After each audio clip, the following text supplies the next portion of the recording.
Good afternoon, everybody. I guess it's still morning, isn't it? It feels like afternoon. I don't know why. Good morning, everybody in podcast land, where you might be listening to it in the middle of the night.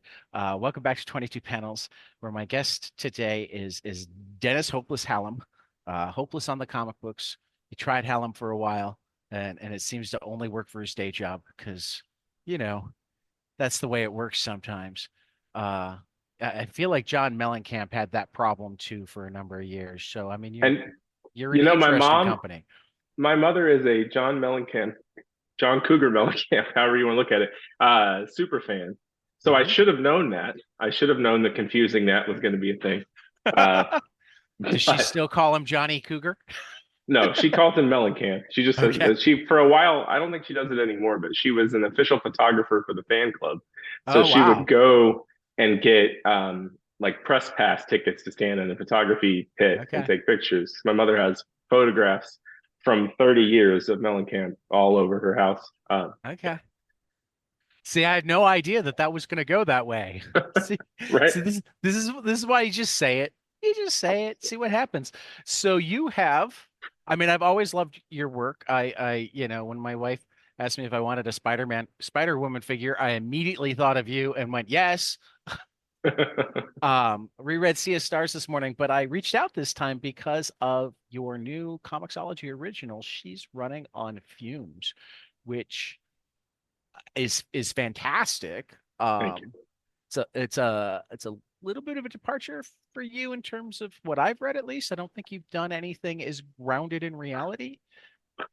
You, Yes, and you know, this I think speaks more to my natural inclination. okay? But my journey to superhero comics was relatively, I'm not going to say quick, it took a long time, but my publications before I got to Marvel were slim. Like I did super indie book with Kevin Mellon in 2007 called Gearhead. And then my follow up, the next thing I actually got published was Love Struck, which came out the same year as my first Marvel work. So I didn't do a lot of published creator owned work before. So nobody really got to see me or really get to know my work until I was already having to put 8 to 10 pages of punching in each issue. Um, because Well, I that's mean, superhero comic. for the pocketbook, that's sometimes the better way to go. Um, It, yeah, it certainly was. My career trajectory taught me a lot looking at it from this other end where I'm focusing more now um, on creator own and on telling the kind of stories that I want to. I realize I let the Marvel machine dictate my voice for a long time. Well, not just my voice, but my brand, right. um, which is great. I had a great experience in Marvel. I have zero complaints, but I always sort of felt like I got off on the wrong building at the writer on the wrong floor at the writer building because I was having, like I said, I was having to bake in those superhero fights and the spandex and the weird to all Right. of the character work that I wanted to do. I think I'm probably best known for my character work, making Spider Woman pregnant, Yep. doing things. That's my natural Well, and inclination. Like, developing the relationship between her and Captain Marvel is yeah, is yeah, well, is yeah, what will and come up a lot. When I was talking to a couple of comic geek friends Monday, um, on my way to see the grandkids for my birthday, I brought up the fact that I was talking to you, and it was immediately, was he the guy that made Carol Danvers and Jessica Drew like best friends? And I'm like, yes. yeah, it predated me, but we definitely leaned into it.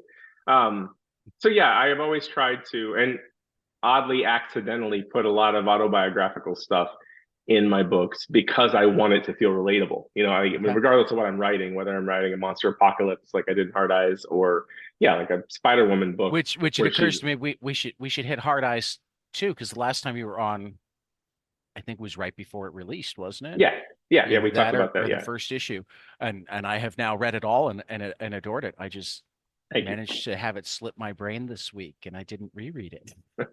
No worries. But Sometimes yeah, I'm so really prepared, Dennis. Other times, no, I understand. I'm the same way. We got three elementary school age boys running around here, so yeah, some that'd days I do it. get nothing done. Yeah, yeah, Um, that'd do it. but yeah, so what I've been trying to do is play in other genres and lean more heavily into character development first. Like, what can I do with most of the pages of the issue not being action or not being genre fiction? And Right. this story, I think, is the most me and the most, it's definitely the most personal. It's about my parents. But I think it leans on all of the tools that I built and honed in my Marvel work without having to tell a story in someone else's universe, without having to, do that magic and science fiction and superheroics for half of the issue. It's all very, very character driven. And I'm really happy with it, really proud of it. Well, I've loved it off of the first two issues. I'm looking forward to the third issue is next week, I believe. Yes, yeah, I think so. Um, you just hit on my first question because the write-up describes it as your very personal story, and you just said it was based on your parents. But you do have this is a work of fiction. Names, characters, organizations, places, events, and incidents are either products of the author's imagination or are used fictitiously. So I wanted to clarify how autobiographical is this? Yeah, so Um, this, and if there are outstanding warrants, you don't have to right. Well, it all takes place in 1984, so I think the statute of statute of limitations limitations is on up. right. But no, it. So let me quick pitch it. I never actually said what the book's about. So Yeah, we essentially, should do that. Yeah. the elevator Sorry, pitch my book. fault. I normally When ask that question. no worries. I started talking about other things. I'm a tangent machine. But yeah, so Me too. This is going to go well. right. The quick pitch of the book is when I was 3 years old, my mom started a chop shop with a junkyarder named Corn Dog. Now, that sentence Corn is dog. untrue, but the events, the incidents and events and the familial characters in the book are all real and true and based on real things. So I call it semi-true, or no, that's not what I call it. True-ish crime is what I call it. True-ish So crime. essentially, the book was inspired by a bunch of well-worn family stories that I had heard since childhood. Like the crazy Griswoldian things that would happen to my family. I would hear these stories about them. But what I recognized is as I got older and as my parents divorced and people started loosening their tongues a little bit because I wasn't a kid anymore, the details of those stories got a little more nefarious and a little more criminal. And so at some point, around college age, my early 20s, I recognized like, oh, at some point, my father was a criminal. Like my dad hung around with criminal people, did criminal things before I was born and when I was very young. When I was 3 years old, my dad was in a near fatal car accident and Okay. had to learn how to walk and talk again. And then the trajectory of my parents' lives in real life changed drastically. And so the dad that I grew up with and that I remember, because I was three, did not have as many of those criminal dealings and such. So I've always wanted to figure out how to tell that story and tell the story of my mom having to learn how to be the breadwinner and get us through that period of time where my dad's in a hospital bed racking up hospital bills and she worked at a grocery store.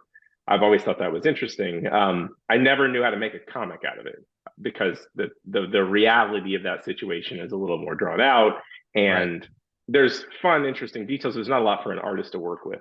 And I remember so I've been trying to tell this story in some form or other for my entire career. But I remember 5 or 6 years ago, laying in bed in the morning, I'm waking up trying to get myself up to write. I think I was writing Cloak and Dagger at the time, and Okay. it struck me that my dad had stolen and chopped cars, and some of these stories had that element into it. And I realized, what if I told this as a crime story? What if I took the real life events and real things that happen and baked it into a crime story where my mom has to take over this car theft chop shop ring in order to pay off a debt when my dad gets in his wreck. Did you So, clear that with mom first or well, not at the time, but eventually, yeah. Um, so yeah, once I found that, I'm like, okay, well, that's the answer. And then I just never really had time to flesh it out because that's that's a big task as a writer. How right, do I fictionalize this thing, but keep all the stuff that makes it interesting and personal? How do right, I tell a story about real things and real people without having to get those? Because most of the side characters in this or that are based on that these characters are based on, I don't have any contact with. I don't know if they're alive. Like this is all right. people from my parents' past. And my dad's been gone now 21 years. Okay. So I don't have a lot of a relationship even with my dad's side of the family. Right. So anyway, it was a big thing and it was messy, and I rolled it around in my head for years, but never really got around to doing it. And then when it came time, or when the COVID lockdown happened, I had three Marvel books and a Valiant book that all got paused and then eventually canceled. So that year where I was stuck home with two kindergartners and no school, I had I had nothing to do. Hard Eyes was born out of that. Okay. I Victor Ibanez posted a drawing on Facebook while he was bored and out of work, and that turned into that Lovecraftian love story we told.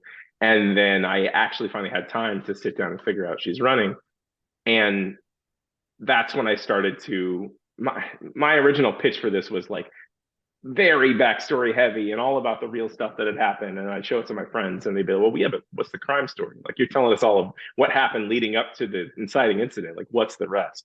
And so I really sat down and figured out, okay, this is Mom's story. What does it look like? How do I take the cool stuff, the real stuff, the relatable stuff, and bake it into a crime story? And how do I tell a crime story? I've never told really. I've done some criminal elements in superhero crime, but I've never done really a traditional, Crime story, crime straightforward story. crime story, right? So I started building it, and I figured out that I could create new fictional characters for everyone that's not a family member.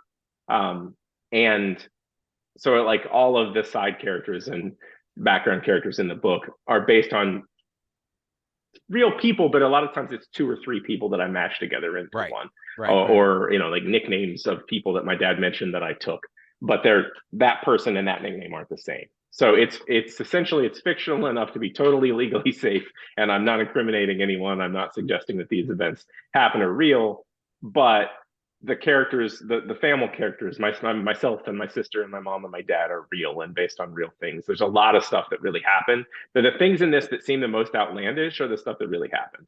And then the more straightforward criminal elements and plot points that pull it forward and make it all take place over the course of a year, like that's in my reality, my parents' marriage went through this over the course of a decade, and it wasn't Right. nearly as filmable, as drawable. But Right. yeah, it is true-ish. It's true-ish crime. Real people, real events, but a fake plot, fictional plot. Well, that makes it fun. Yeah. How did you get this is like an all-star team. Uh, Tyler Jenkins with Hillary on watercolors, Hassan on letters, Heather Antos editing. How So I got really lucky. So okay. Tyler and I are buddies. We were both Okay. at Boom. At Boom, when I was doing the WWE book, he was doing Grass Kings at Boom. Grass So we Kings. met Okay. at comic conventions. He had me up to talk to Tyler on the side teaches art students up in Canada, and he had me Okay. come talk to his class with some other creators and editors. So I actually spent some time at his house, and Tyler and I just get along really well. We never worked together, we Okay. get along really well. And I know his background, his family history, and the stuff that he's into. And so whenever I was working on this, I thought, who would love this is Tyler. Yeah, he's a And perfect choice for it. And you brought up Grass Kings, that's immediately I mean, I like a lot of Tyler's work, but it was when I started reading this, I'm like, oh yeah, Tyler is he's perfect for it. But perfect for this. I didn't think he would want to do it. And I didn't even ask him. I just sent it to him to see what he thought. And as soon as we got on the phone, Tyler talked kind of fast.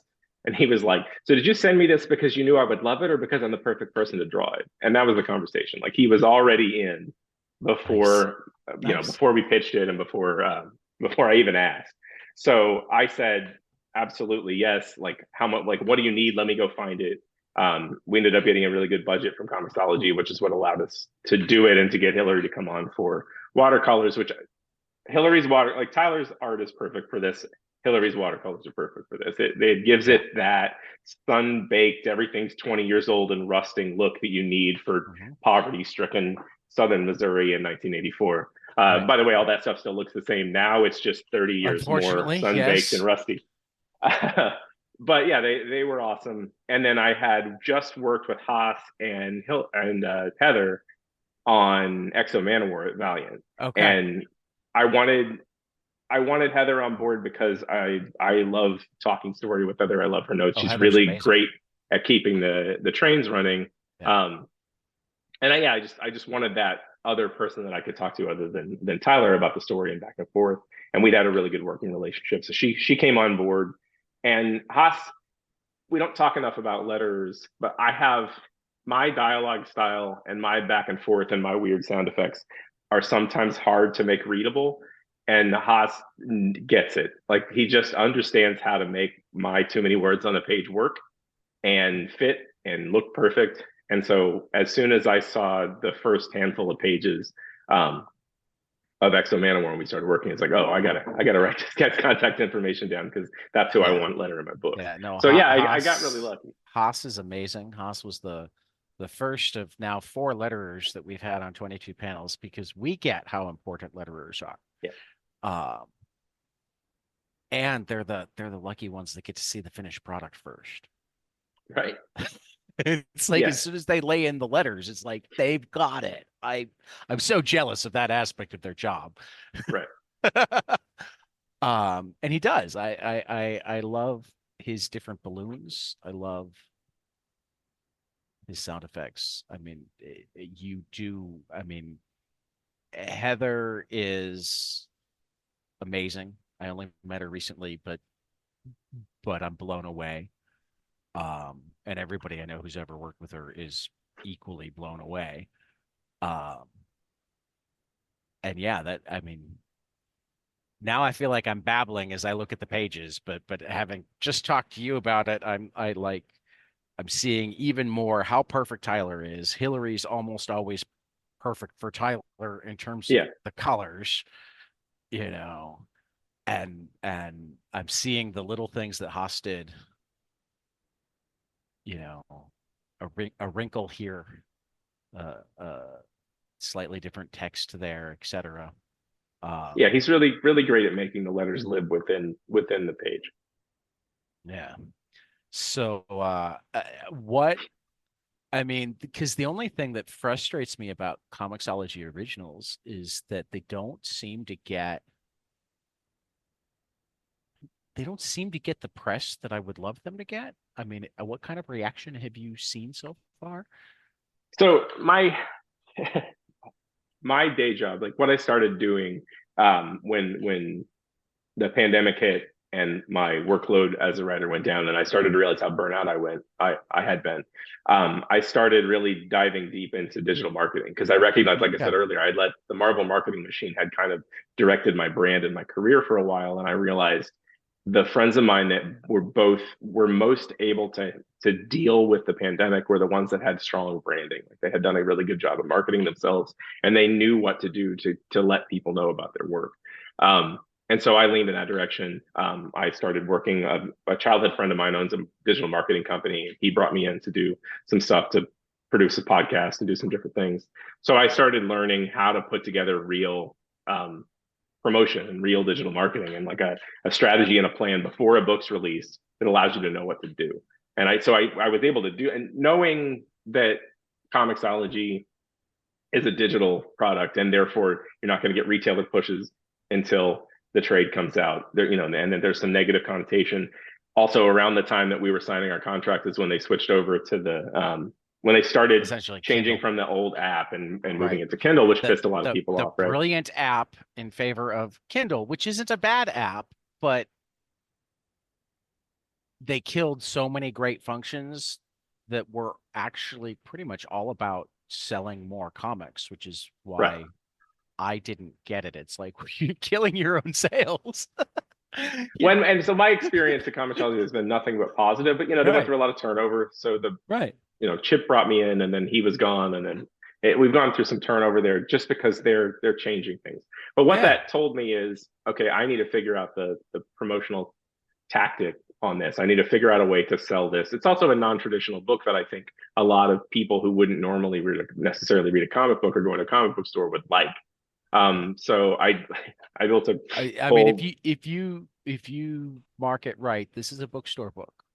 This is yeah, absolutely a bookstore book. right. I And mean, so that's even the bigger market of comics at this point.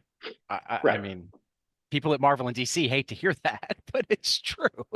Well, and it's just a different, that's about marketing. Marketing is ice Yeah. fishing. You just got to figure out where to stomp the hole. And Right. I understood my mom's story and the fact that my mom is willing to talk with me about the real life story that inspired it. That's what's going to be compelling. Like, Yeah. true crime readers will be interested in this once they realize there's a real woman and real events at the heart of it. So anyway, I filmed some podcast interviews with my mom, which Oh, helped very me cool. develop the story and figure it out, and get some of those details from her that I had filled in my head over the years. And so, unfortunately, around the time that the first issue actually came out on Comixology, I was so swamped with everything else that I wasn't able to launch Right. the campaign. I wasn't able to get the videos edited and stuff. But there was a local con here a couple of weeks ago, and it was around the time that the second issue came out. So I started using those clips of my mom talking about the book, and us talking about how it's based on real life events, and then mixing in the art to promote it. And I had an amazing response. We did a limited edition print issue one because I like to keep my issue ones, and this one wasn't going to get a print issue one. So we did that for the con. It completely sold out. There was an amazing Well, response then I online. can't ask for one. That makes me sad. Yeah, and I am excited going forward. The nice thing about Comixology book and promoting a Comixology book, no one's going to return it. No one's going to pull it off the shelf. Like, it will be Right. there. So I can kind of pick and choose when I promote and how I promote, and I can push it forever. And Right. then the print release is long enough down the road that I'll get a whole other round of promotion. So I Right. kind of see it as a long game play, but I have a lot of stuff I want to do that's all very personal. Like my mom Right. telling the story behind the snake in the toilet, and the different weird family stories that are baked into the book. Right. My mom tells those stories, from personal experience and what it Right. was like being a young mother who's realizes she's tied herself to a criminal and is going to have to take the bumpy ride with him. Right.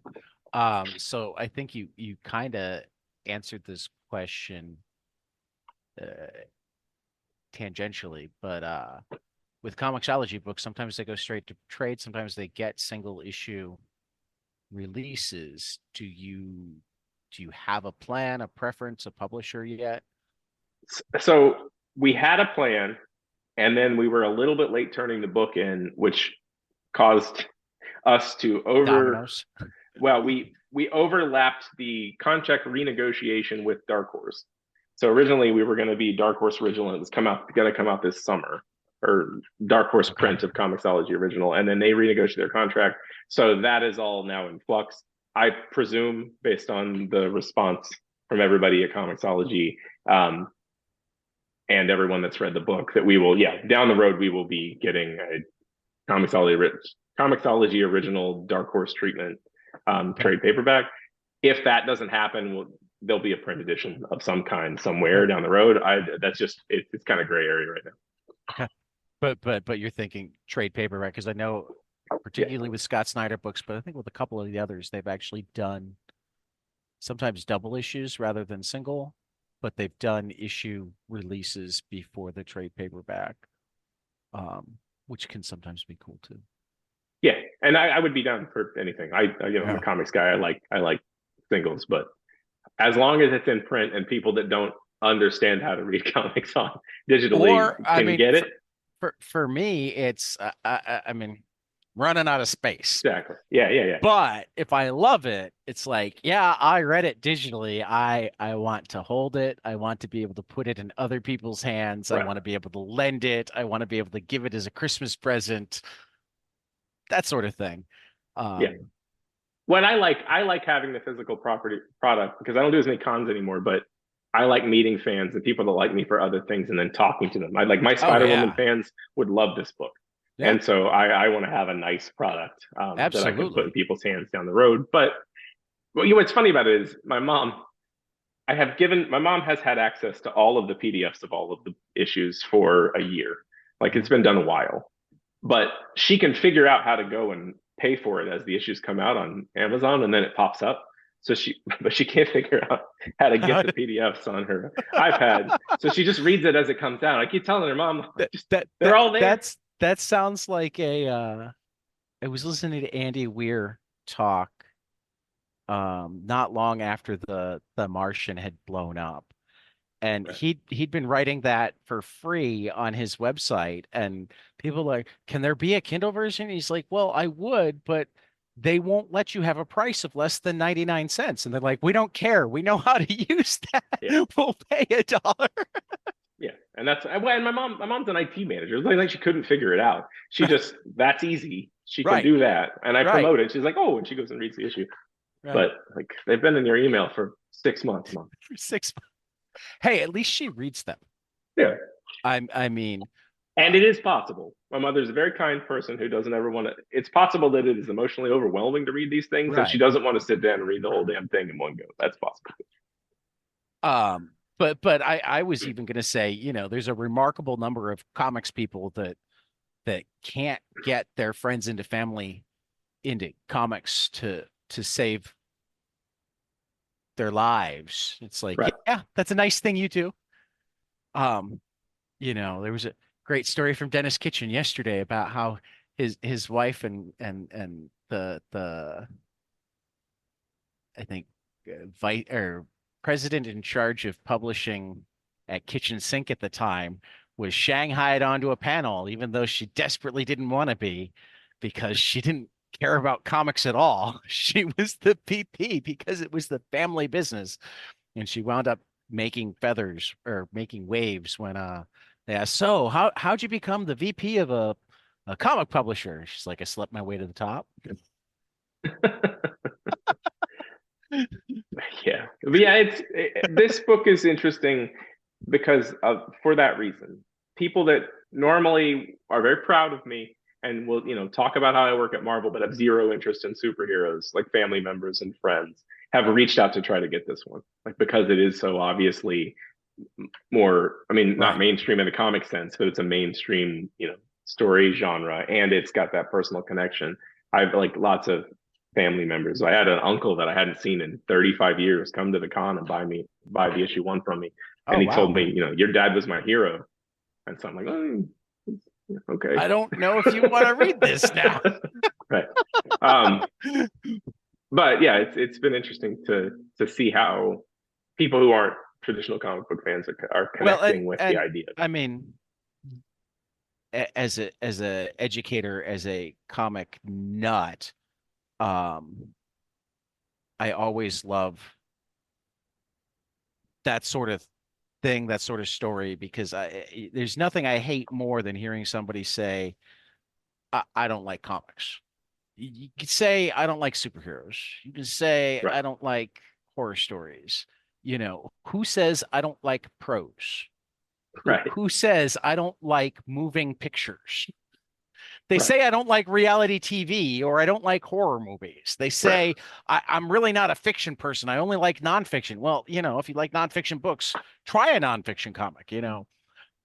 My wife finally got into comics when she discovered that there were true crime comics. So I'll probably kick this one her way too. Please do.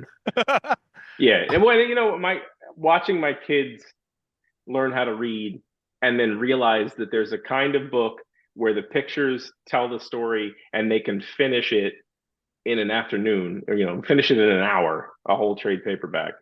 They love that so much, like it makes them more voracious readers, and then as they get into chapter books, like they see themselves as readers because it's not hard.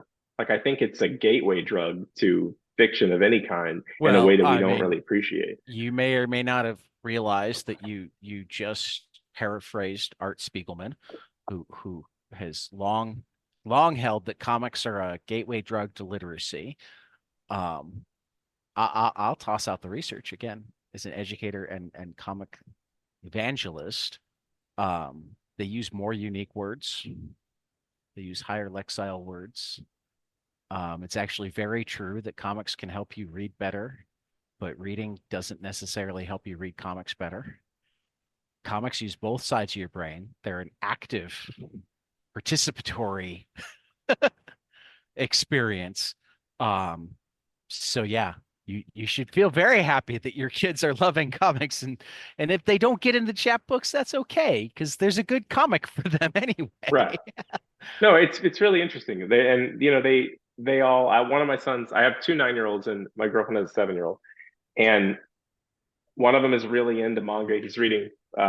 My Hero Academia, which costs a Okay. fortune, but he's tearing through that. And then my other son's really into like, I'm gonna butcher her name, but Raina Telgemeier. Raina Um, Telgemeier is amazing. yeah, he's tearing through those, and that it She's is, but far yeah, and away the it's between her and Dav Pilkey in any given year, but like in terms of individual books, her sales are higher than any other comic person and most people in the right, yeah, world. yeah. And when and then you mentioned the 7-year old's really into Dogman, so Right. Which are more intelligent than they have a right to be. right, I finally read a few of them. I need to read more. It's easy to make fun of Dogman, and we shouldn't. We shouldn't. yeah, It's sure it's kid stuff, but it's written for kids, so it should be kid stuff. Um, yes. and it's like good kid stuff. And that's the Not thing. It's not like it's easy. It's not like no, it's easy it's to it's not kid stuff the way 60s Marvel was kid stuff, where you had old men going, well, what words can kids handle? right, How do we explain this so a 7-year-old will understand? right. It's fun to take them to the library to the graphic novel section, and I try to help. But I had my son that's into the more realistic stuff was just like, Dad, you only grab stuff that you think the art is cool. That doesn't necessarily mean it's going to be good. Also, those books, there's the volume ones never here because that's what everybody grabs. Like, all right, kid, you know what you like. I'll leave you alone. That's hilarious. I love it. Yeah, For that matter, I love that he's already picked up on one of my things, which is that um, there is a difference between pretty art and good storytelling art. yeah, Now, I'm hoping that because you're a comics creator, that the art that you think is cool it might be a specific kind of art, but it's also a good storytelling art. sure, yeah, yeah. I'm hoping you can see that pretty quickly because it'd be not something you should admit to your artists if you can't. No, no, absolutely. But he's not wrong in that when I'm trying to help a 9-year-old look for stuff, I'm just looking at things I know he's into, and then the Right, one that looks appealing to me. So I'm right, judging the book by the cover because I'm not sitting there reading it. I'm trying to right, find something for him. But what right. he does is open it and read a couple pages. So he's doing what you're suggesting and what the smart thing for me and my and my background would be. And I'm just being that parent that's like, all right, come on, pick That's something out so we can go to the park. I mean, I love hearing kids are picking out their own comics. I love that libraries have leaned into them so hard. Libraries and colleges are completely on top of comics. Elementary schools, middle schools, and high schools are starting to get there. But Which libraries is and great. colleges have like figured out that uh, comics are way more than superheroes because that's my other Right. biggest pet peeve. Oh, you have a comics podcast? What'd you think of the Spider-Man movie? I'm Right. like, did you hear what you just said? You said movie. Right. um, I mean, this week I've talked to Nate Powell, who does half nonfiction comics, and his fiction is like about as far from superheroes as you can get most of the time. Um, Dennis Kitchen, who's legendary for publishing weird underground comics, and now Right. you're the first guy I've talked to this week with any superhero experience, but you're also so happy to be able to do non-superhero stuff. But it's not like, oh, now I'm writing a novel because I'm done with my superhero stuff. It's like, No. no, I get to do a comic Right. about. When I got to take everything I learned at Marvel and put it into a story that's more personal and where I don't have to fit it in between the raindrops of everything else that's going Right. on. My I had a it was a great career. Like I had a great job at Marvel for a decade Right. and enjoyed the hell out of it. But when I stopped and got over the pain of realizing I got to figure something else out, like my life's going to head in a different direction. It's time for a new stage of life. I realized how burnt out I was. Like I realized how I made all this stuff. We went and saw you said the Spider-Man movie. We went and saw the second Spider-Verse movie, which I loved. And I Yeah. got emotional whenever pregnant Spider-Woman was on screen because obviously, Yeah. obviously that was Oh, taken from my absolutely. run. But what I got from that was a new Jessica Drew action figure, and they finally made an omnibus of our run in English, Right. and that's it. Like Yeah. I made that thing. I helped that bring that thing into the world, and it was in this giant, massive movie. And then I had no part of that, which is no one. Right. That's the contract. I'm not complaining, Right. Right. but I realized, okay, I spent 10 years of my life making stuff for a giant corporation. That was a great job. If I'm going to make stuff now, I want to make it for me, and Yeah. not because I want to, reap the rewards of some movie. I don't know. Who knows? You can't control that, Right. but because I want to be creative, as I head toward my retirement years, I want to be creative in without the bounds of the corporate masters, without the bounds Right. of financing being the thing that matters the most. I want Right. my art team to get paid. I want to do one thing at a time and focus on it and make it badass, and then just put it out in the world and see what happens. And Right. it's freeing to not have to worry about the direct market so much, to not have to Yeah. worry about you know what needs to come out because we're heading toward this event and this thing's happening in Avengers. And oh, you wrote this character and we didn't notice that that character died in an issue that happened yesterday, so you got to repaint it a different color and change the name or whatever. uh that's that's not that creatively freeing. You Right. find your creative freedom within that, but it is really fun to be in a place where I don't need to make $1 million on these Right. things. I just need to get my art team paid and put them on the world, and Right. find the audience, and that's cool. And continue paying rent. But Yeah, you've well, got a and day that's the job day right job, now. right? Yeah, Right. Right. yeah. And Um, I can be creative in my day job, but separate that from the right. creativity No, of my writing. I think I mean so many creators have a variation on that. Every creator has a different formula that winds up working for them, and particularly in comics, so many of us like grew up loving Spider-Man and grew up loving Superman or Batman or whatnot. So we're not going to, and I say we because I grew up on them. And no, I wouldn't say no. I also wouldn't know what to do with it. So I don't Right. write. I write, but I don't know how to write for pictures. Sure. One day I might learn, but you're not going to turn down that opportunity to do Spider-Man just because, well, I mean, your 7-year-old self would come kick your ass. Right. But there's a difference between, and I mean, of the people I've talked to, I think the one that possibly could have stayed just in superheroes and been happy is Tom King. But even so, he does his best work outside of it. Right. You know, And uh, I know people. Jason Aaron's like that. Jason Aaron loves writing the stuff that he loved as a kid, right. and he will write it forever and be enjoy every day.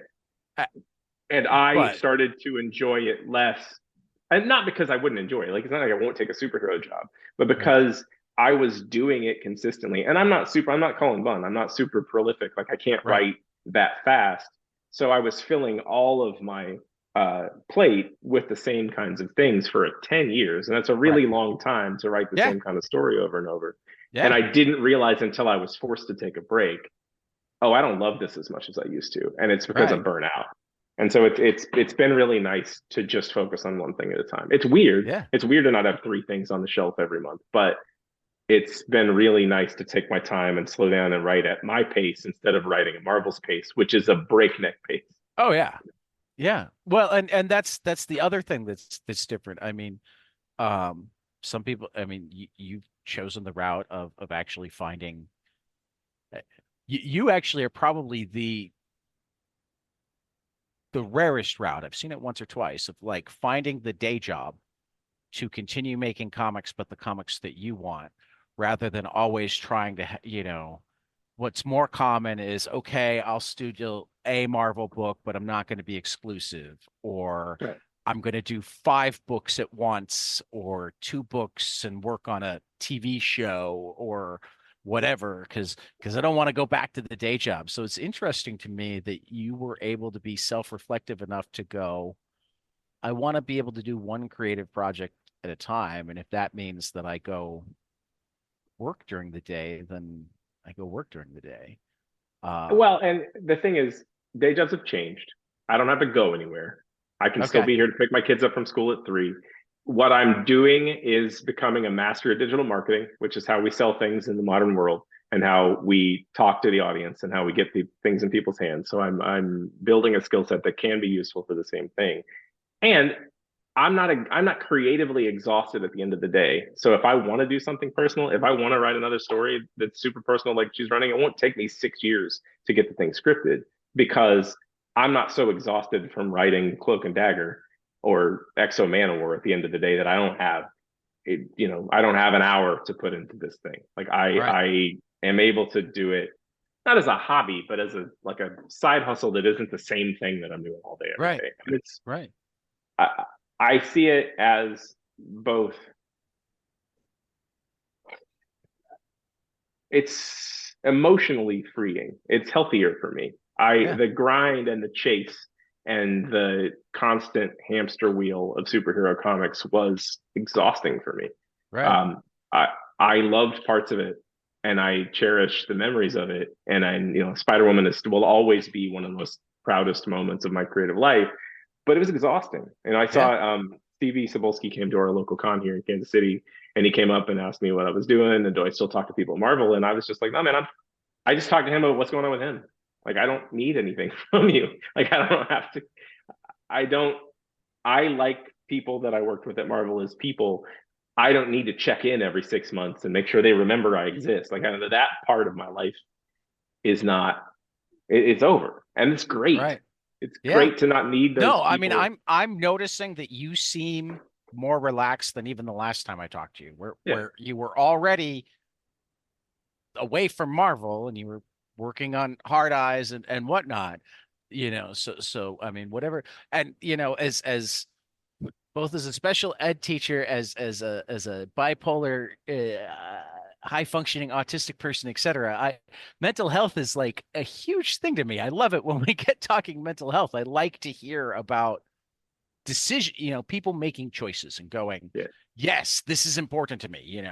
I can't imagine not making comic books, or at least I can't imagine not making comic books now. right. I have stories that I want to tell, but so's being home for my kids. So's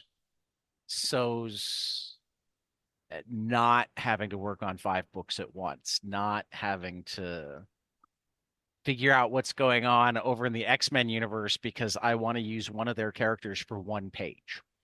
Right. Yeah. Well, and look, I think that as a society, we struggle. I know what, I speak for myself. I struggled a lot with understanding that I have value outside of what I'm producing or what I'm doing for other people. And I I think think you can say that as society.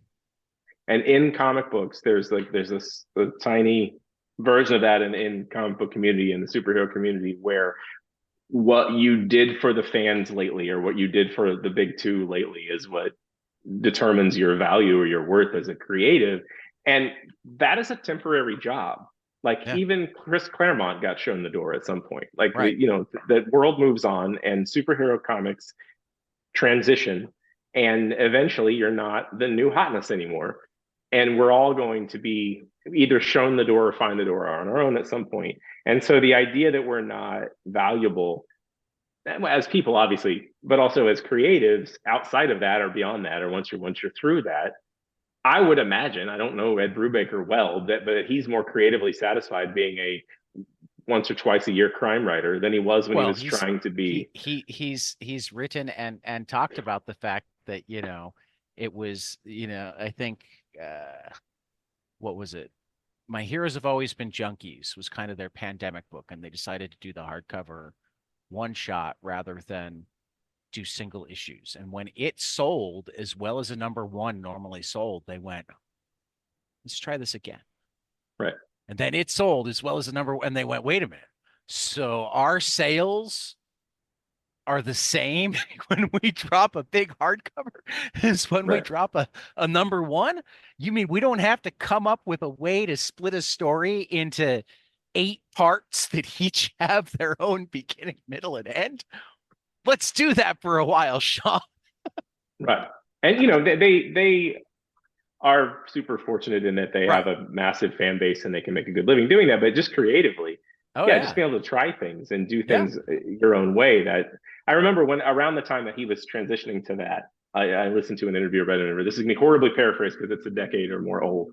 But he said something along the lines of, I really liked high school stories well into adulthood, watching Yeah. movies about high school students, because it's Hmm. relatable. You remember that. Hmm. But he's like, at some point, I became an old enough adult that was removed enough from that that I don't need to see that story anymore. Like I don't relate. I relate to the parents in those stories now, and that's weird. I'm beyond that. And he said he used that as an analogy for his superhero Right. writing career. It's like I've loved superheroes my whole life, but I did it. I did Right. it, and I'm ready to move on. And I Right. think about that a lot. Because again, not like I wouldn't write an X-Men story. It's not like I wouldn't, if the right thing came Well, across I my mean, desk, I'd you probably recently do it. did a DC short. Who did you? Yeah, I I did a remember Plastic Man liking it a story lot, and I in the Guy Gardner or How to okay, Lose a Guy Gardner in 10 Days that's thing. right. And that story came about because my friend Valdemar Rivas and I were pitching some things at DC that he wanted to do. And I really want to work with Baltimore. I love Baltimore. And he's focused on work for hire right now in DC, building relationships and doing amazing work over there. And so he's like going to pitch something like with you, yes, like that story I did because it would be fun to work with him. And Baltimore drawing Plastic Man delighted me, That's right. and so That's it right. It was was the fun. Plastic Plus, Man. it's a love story. Yeah, Yeah, it was fantastic. yeah, it was super fun. And I will do stuff like that, but I am not going to be the guy reaching out asking, "What can I get from Right. random editor X in order to pay a bill?" Because that's not who I am anymore. Like I'm not at that stage of my life or career where that's what I want to do. And once I accepted that and realized that I am not Dennis Hopeless Marvel writer, I am a person Right. and I have value and I'm a father and I have other priorities. It was like a massive weight that was Yeah. lifted off my chest because I I, don't have to chase that down anymore. And I can just do what I want yeah. creatively. And I can do it in my Um, own time. And there's no, have you considered looking at any of, pitching first, second, or Andrews McNeil? I mean, everybody has a graphic novel arm now. So, I mean, so it's yeah, not as impossible. I mean, I'm always shocked that it seems like there aren't many people who jump from singles to graphic novels, even though there are people that haven't done anything but Instagram getting massive advances. I think it's because change is hard and we don't have those relationships. But Right. when we pitched Hard Eyes, we pitched it everywhere. And Vault, that happened because their response was extremely enthusiastic. Adrian at Right. Vault was like, "This is amazing. I love your Spider Woman run. I absolutely want to do this. Let's do it." And so we did it there. Comixology, the same thing. Chip Mosier, who ran Comixology at the time, is no longer there. He does Right. distillery now. Distillery, Um, yeah, he was all which about is it. He another really immediately, interesting publisher. yeah, and he still reposts the stuff and says this is an amazing book. Like he stayed a Right. fan of the project, Oh yeah. and that's why we did it. Well, that and they were going to give us a budget that allowed me to pay real rates to my team. So yeah, I think just opening your mind and being aware that there's things you've never thought about and ways to get this stuff into the world. My next project that I'm going to do is a Kickstarter that I'm doing with Chris Grind from a project we've been pitching. We pitched it at Oni like 14 years ago or whatever, Right. and we have reimagined it as sort of this middle grade book. And Well, I when you want to get ready try to announce, you should bring him with you and we'll absolutely. talk. Yeah. So we were trying You, different you things, can and I get think you'll out to see my other 30 people. or so listeners. Hi, Mom. Hi, John. No, it's Some of great. them own comic shops, and some of them are occasionally even like big time comic creators, but they don't listen every episode. Right. Well, there's only so many hours in the day, That's but true, and we record way too many hours for it. I don't know how my mom listens to them all. yeah, well, you're amazed once you're invested in something. It's amazing how much time you can spend doing it if Right. you can do it while you do other things. My children have Yeah. recently decided they want to play D&D, and I'm not a gamer. I I played in Cullen Bunn's game a little bit over pandemic. My friend Aaron Gillespie, I did a one-off at his house once, and then I played for a few months um, in another one-off game. And now I'm having to learn how to not only play D&D but be a dungeon master because my kids are 9. Right. And I have listened to so many hours of Critical Role in the past week and a half because I just do it while I'm doing the dishes or the laundry Right. or on the Well, treadmill or whatever. and that's what my mom does. She listens to and from work. So that makes it easier. I'm gonna drop a game that I recently discovered called Fiasco. I think there's at least one dungeon-ish option. I'm gonna drop it in the chat for you. Awesome. Um, Yeah. Thank you. because it's a role-playing game, but it's a DM-less role-playing game and a mostly diceless role-playing game. Well, it's a diceless role-playing game, but it's almost entirely built on storytelling dynamics Awesome. rather than having, okay, what's going to happen next? Right. When that's the part Which that obviously world building and going with the flow in a story I can do. right, The issue is always the mechanics. But what I'm realizing now is the mechanics are up to me. So it right, really, I right, can slim it down for them so that they get it. right. But But I got it recently, and I haven't the one I played was like the suburban heist scenario, but I saw that there was a deck of cards in the box that looked more like a dungeon deck. Um, so yeah, I mean, essentially, it just you start out, where like if you're sitting around the table, you'll have a card that defines your relationship to the person on your right, and a card that defines your relationship to the person on your left, and then an extra card, either an object or a place or some twist that's also part of that relationship on both sides. And then essentially, there's a basic prompt, and each person will take a turn furthering the story. And then the other people will vote on whether what they said went well or bad, and points get assigned. And there are a couple of points where those points get added up and they can shift things. And it says it's a 2-hour game. The one time I played it, we were done in 40 minutes awesome. and we had a Yeah, no, blast. I'll definitely try that. Yeah. So, Because that yeah. sounds like an easier way to do this instead of just I taking mean, over my life. particularly with a couple of 9-year-olds, you know, it feels like it might be worth looking at. Um, I actually got into to role playing over the pandemic as well because my brothers have been big role players for a long time, and it's like, hey, you want to be part of a weekly D&D game? It's like, what else am I doing? Right. You understand that I don't know anything, right? That's Yes, that okay. was You don't very need to much my know anything. experience. And I like the role playing part. Like I Right, like saying what my character will do at the because that's what my brain works. right. But when it came to okay, we're now going to roll dice for an hour and pretend like we're fighting wolves, that was the part that I had the hardest Right. time Well, getting and my head and into. and I still get upset when they're like, "No, your character can't do that." It's like, well, why not? What do I have to do to make my character overpowered this way? Right. Well, that would make the game not work. I'm like, I don't care. My Right. character can do this. Right. When it's funny, listening again, Critical Role is obviously a really great version of that.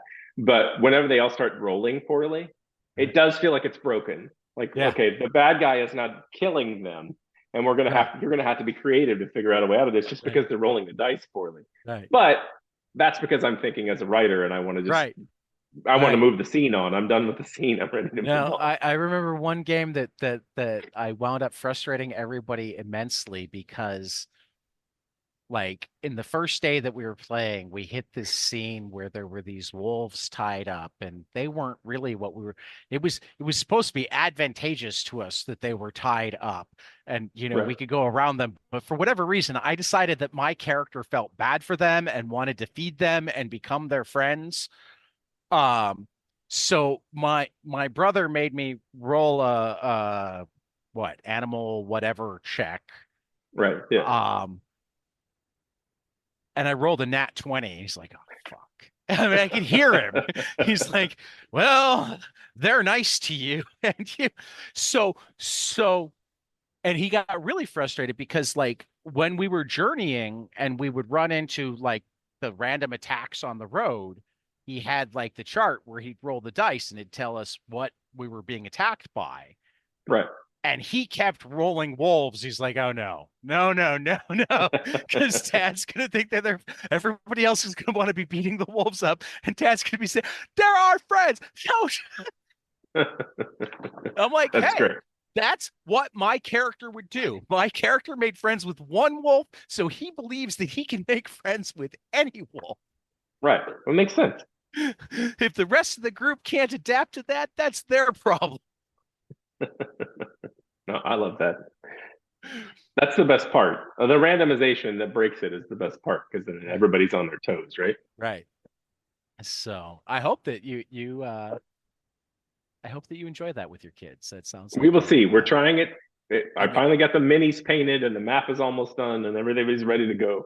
So we are yeah, trying it tomorrow night after school. yeah, And if it goes well, we will play again this weekend. And if it goes yeah. poorly, I wasted $250 on some stuff that will sit in a Well, bag. I mean, not necessarily because they're young enough that they could revisit it later, or one of them Yeah, could go, well, I want to try to learn to dungeon master or yeah, whatever.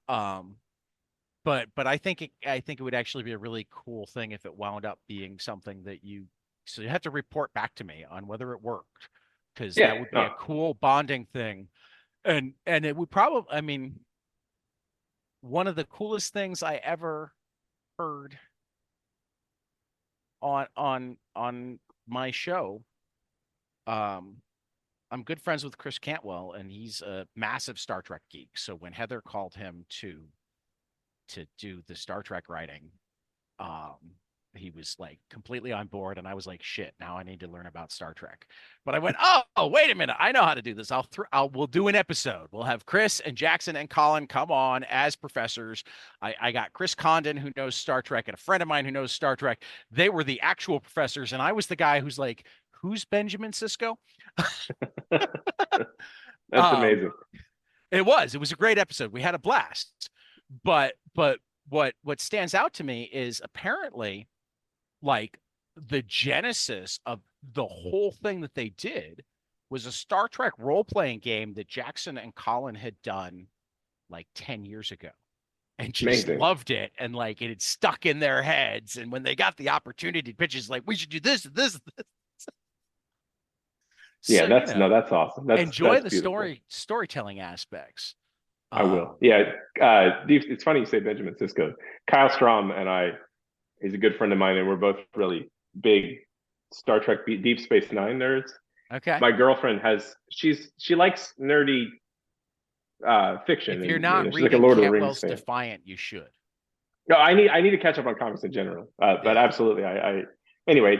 Yeah. She's never seen any Deep Space Nine, so we want to do a podcast where we make her watch the random weirdest episodes of Deep Space Nine, completely out of context, and then have her give her thoughts Oh wow. I would on listen. all the weirdest stuff. I would Yeah, listen. I would listen. That sounds cool.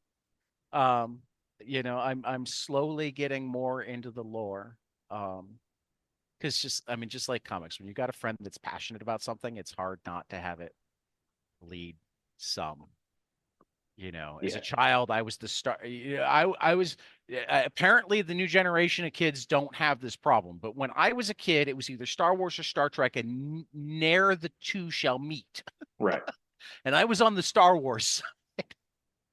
Yes. Now I No, like them I. both. You know what's weird? I didn't even watch Star Wars for the first time until I was 12. My dad was a Star Trek fan, so we watched Star Trek, and I Okay. had seen the original series, and we watched Next Generation religiously. And it wasn't like I had negative feelings about Star Trek or Star Wars. We just didn't have the VHS, and Right. at the time, that was how you had to watch it. And yeah, when I was 12, I got sick of not knowing, not getting the references, so I went and rented all of them and watched them at my grandmother's house. And then I was a Right. huge Star Wars fan after that. But I came Right. to so when I was 12, it would have been 1993 Okay. was the So first you're time I you're, watched you're Star Wars. younger than me. Yeah, Yeah. No, I my earliest memory is Return of the Jedi in the theater. I was 3, and it shaped me for a long time. yeah. I knew Star Wars from the closet of Muppet Babies. Like that was my Okay. Yeah, experience yeah, with it yeah, until I was yeah. That 12. was one of the reasons I loved Muppet Babies, but I also had all the toys, or at least all the toys that we could afford. I didn't have many vehicles. They still have toys in front. See, Dengar right in front of me. I think I Yeah, have I one of the bought them. Marvel guys in front of me right now, but oh, wait a minute. No, there's a Maz Kanata. I'm the guy that bought every single action figure from the first three waves of episode one toys, thinking they would be worth money someday. So I have unopened I all of the episode one I toys in my was mom's I basement. was the guy that bought every single action figure the first three waves of episode one toys and opened them to play with them before the That was movie would come smarter. out. Uh, when I got my Yoda, because the Yoda was hard, the first Yoda that wound up coming out was really hard to get. And I managed to get the last one at a Toys R Us, and there was a guy offering me, I don't even remember how much cash, but like way more than you would think that a 16-year-old would turn down for the Right. $5 action figure that he just bought. It's like 50, 75, and he had the cash. He kept pulling out Right. cash to. I opened it in the parking lot and made a grown man cry. It's like, what I, are you doing? I'm like, it's a toy. I'm going to play with it. no, that was smart. Yeah, because I can tell you, nobody wants a mint in box Sebulba with uh, what are they called? Speed pod racer. I mean, That is not a thing nobody's looking for. I'll buy it for $10 and open it. Right. Well, I have all of them. All of the pod racer action figures that they made, I have. Right. No, we actually I can even say that, all that money paid off because we used them. My wife is enough of a Star Wars person that when we were trying to figure out how we wanted to decorate tables at our wedding, Uh-huh. she's like, "How would you feel about having your action figures out?" I'm like, "Totally." I mean, there That's was a amazing. small set that it's like, I absolutely can't have these walk out. So these don't get Right. put on tables. But for the most part, so I mean, we have roll upon roll of, because it was right before the digital age and like, oh, scan this QR code to upload your whatever. So we had the disposable cameras on the table, and like 80% of the pictures that we got back from the disposable cameras were people setting up Star Wars in various ways and taking pictures. It was great. No, that's brilliant. Yeah, I always told myself if I had kids, then I would give them like one Christmas when they were old enough, I'd give my kids all these Star Wars figures and they think it was amazing. But it turns out that my kids' generation doesn't care about action figures by and large. And I Which learned is this, so sad. right? I mean, because Star Wars toys in particular, like before Disney, because since Disney, they're getting a little bit better at it now, but initially they forgot what made Star Wars toys great, which is there is a Dengar action figure. There Right. there is I can't remember this guy's name right now, the guy who got his arm cut off and Yeah. um which meant that they were creative toys. Yes. You didn't just reenact a scene from the movie. Because why have the action figure that's in the movie for a second and not do anything with it?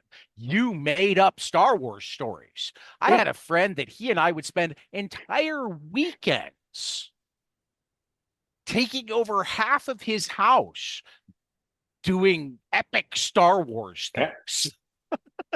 Yeah. I remember tying floss around their legs and dangling them over pots of Yep. water and yes, Yep. and all sorts of stuff. Yeah. My grandmother had a balcony, so it would either be the like bungee jump or you'd like make a paper parachute and drop them Yep. off and go down and get them. I mean, my 18th birthday, my mom let me use every flat surface in the house to set up Star Wars scenes.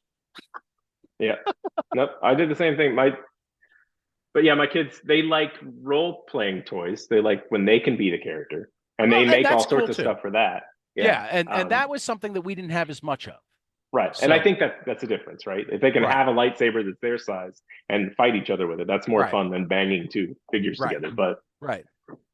yeah, So it was a sad I day when I got this realized they for were my never going to get it. birthday, and I discovered that just sitting with Spider Punk and moving his arm and playing the music in your head is really, really fun. It's I been believe one it. of my preoccupations for the.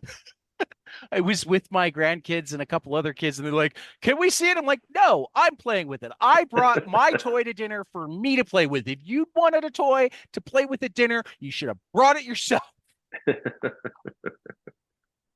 I said to the 3-year-old. I've been there. They really wanted to play with my Castle Grayskull when they were toddlers, and I'm like, yeah. The problem is not that I don't want you to play with it; it's that it's 35 years old, and I don't want you to break it. Right. This Well, plastic is well, which brittle is now. why I kind of have two different sets. I have like a whole big Rubbermaid tub of these are fair game. Kids Right. come over, they can just bring the tub upstairs and play. And then I've got a couple of places where like the ones that I really love are set aside. Right. You know. Yeah. No, So I feel you. we are hitting our time. You have stuff that you need to do.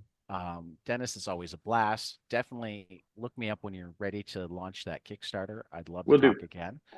Um, and any last things you want to toss out? Anything people should be reading, yours or Nope. Just others?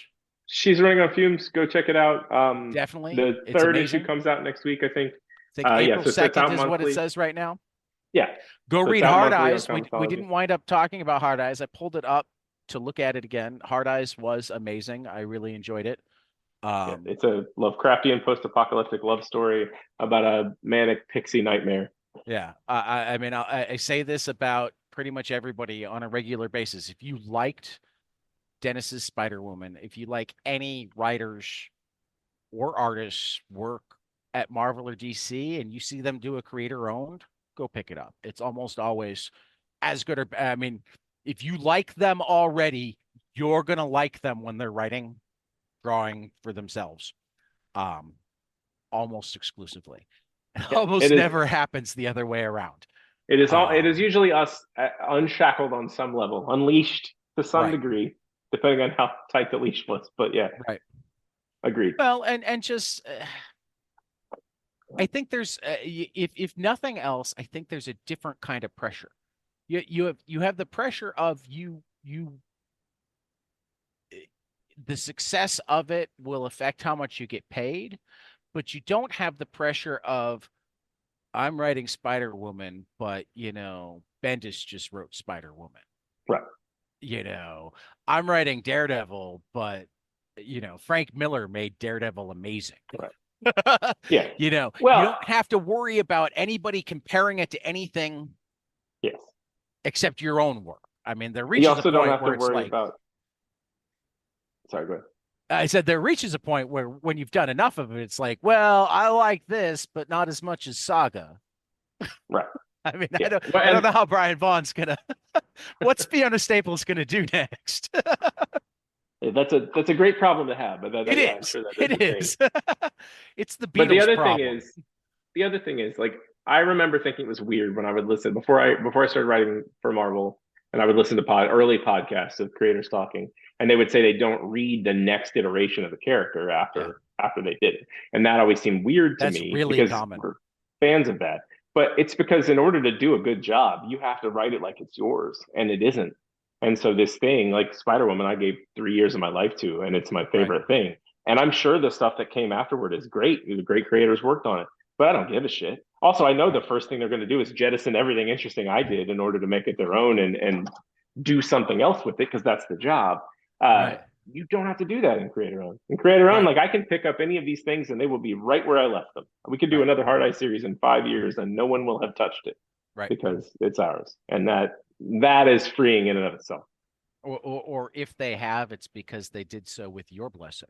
Yeah, I exactly. mean, I do like some of the creator own like we've been reading Black Hammer on our regular series, and I loved when Jeff did the visions and he let other people do issues. Right. I love that we've got these tighter universes out there where it's like, yes, I acknowledge that there are stories that might be worth telling that aren't in my head, but it's still my universe, so you get to come play, Right. and Yeah, I and don't have to worry about anything else. Hickman's thing, 3 worlds, 3 moons, or whatever they do stuff Yeah, I like need that to too, I which need is to cool. start looking at that. I haven't see Hickman.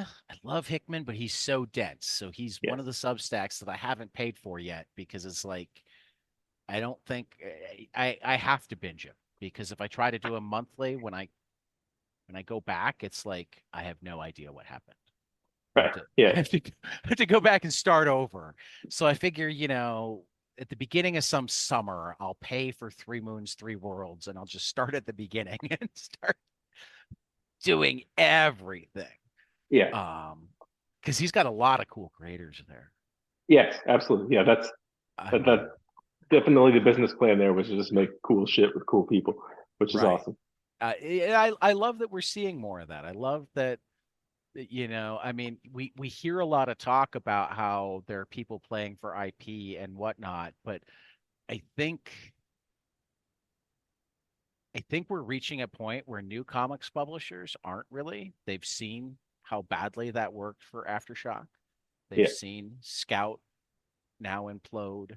They've seen the companies where that was the game that they were playing have a lot of trouble, but they've also seen, and it's not that Vault doesn't care about their IP, but Vault, it's like, let's make a good comic first. If it's an IP, great. We won't Yeah. complain. Well, and the Um, thing about it is, it's just a dice roll. Like whether right, or not it actually gets made is a dice roll. Whether or right, not it gets bought and made into a good script, and then the same powers that be are in charge enough, long enough to make it. But then also, like right. there have been adaptations of great comics that are not good movies or television, Oh yeah, and you can only control what you can control. Like right. 30 Days of Night seemed like it would be the best horror movie ever. And I don't remember it well enough to give you a review right now, but I remember it not being the best horror movie ever. Um, and that's the nature of the beast, right? Like not everything is going to be a great adaptation. So maybe we make it great and figure out how to sell it in the format it starts in, and then we don't Right. have to worry so much Yeah. about what comes Well, after. yeah. And uh, movies will start being better when they remember this too. Um, there's always a problem when capital gets to the point where they think that if they haven't doubled their money, that it wasn't worth doing. Right, There's such thing as worth doing because everybody got paid and there was a little left over. right. Particularly when it comes to art. I mean, particularly when it comes to art, because if everybody got paid in a timely manner and there's a little left over, it could still blow up 2 years down the road. Five. Yes, There's not a sell by date on a yes. good comic or a good No. book or And ROI is it's so hard to determine right, in the here and now whether something's going to be worth it down the road. And plenty of things that will never go away, the cult classic status that they will never go away, made no money to the point that the people involved were shocked when it became a thing. Like Willy Wonka right, and the Chocolate Factory, no one cared for right. years. And Gene Wilder died having that be the thing that kids would stop him on the street and talk to him about Yeah. because W- eventually it's Wizard of worthless again. Oz required color TV. Right. It was too close to its source material when it came out, and people preferred the source material. Right. They thought it was a bad adaptation, which frankly, it's a It is. mediocre adaptation. Yeah. Um, I mean, if you don't know the source material, it's a great movie. I mean, it's a perfect example of how you can have a great book and a great movie that are based off of each other and really not the same. Right. Um, but it was close. I mean, the Oz books were still like essentially the Harry Potter books. I mean, people don't realize how big Oz was. I Right. mean, Oz sold millions of copies in I think 100 different countries, right? Right. Um, so the people going to see Wizard of Oz had read all 13 Oz books. So the it was a dream really pissed them off because they're like, what do you mean it was a dream? What about the next 12? Which We're always not confused the hell out of me with Return to Oz because it right, clearly wasn't a dream when that movie started. right. Yeah. Um, but then when color TV came out, they realized that it was a perfect way to highlight the new technology because it's got that sepia opening, and then it goes so that it started getting played every Thanksgiving, and then it become this mass, but that was 20 years later. Right. you know. So Dennis, thank you so much. We'll talk again, hopefully soon, Awesome. because you've got that Kickstarter. Yeah. And I will let you know. Thanks for you having me. And yeah, let me know how the D&D with 9-year-olds goes, Will and do. if it doesn't go well, look at Fiasco because it's got a lot of the same mechanics in terms of Will do. just the role playing aspect. Because I'm all for anything that involves kids being creative with their parents. That's always really fun and not always easy to find ways to make happen. So Sure. for Dennis Hallam, this has been 22 panels. We will see you after the next page. Hey guys, this is Tyler from 22 Panels. I'm here to tell you all about our Patreon. If you enjoy this show, please consider donating to our Patreon to keep this show going. We have many different tiers, all different levels to help you decide what's right for you. Okay, so get on out there to patreon.com/22 Panels Podcast.